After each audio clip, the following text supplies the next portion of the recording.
A MongoDB transaction crashes halfway through. Does that corrupt your database? Here is exactly what happens. When a MongoDB transaction hits any error, a network issue, write conflict, or constraint violation, MongoDB immediately aborts the entire transaction. Every operation inside is rolled back as if it never happened. This is atomicity. Either all operations commit, or none are applied. Think of it as your database's built-in safety net. Not all failures are permanent.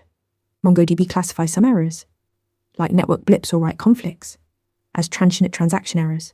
For these, the right move is wrapping your transaction in a retry loop.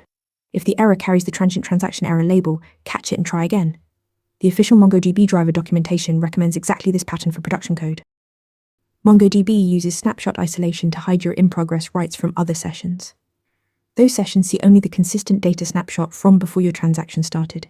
And if your transaction aborts, those writes simply vanish. Other sessions never saw them, so your database stays perfectly clean. 1 critical limit. MongoDB automatically aborts any transaction running longer than 60 seconds by default.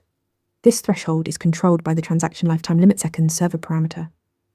Keep your transactions short and targeted. When a MongoDB transaction fails, it rolls back everything atomically. No partial writes, ever. Retry transient errors and stay under 60 seconds. Follow for more MongoDB interview prep. Ready to practice for your next interview? Interview Mentor lets you answer real questions just like this one. After each answer, you get a detailed grade and personalized tips to improve. Watch your scores climb as you keep practicing.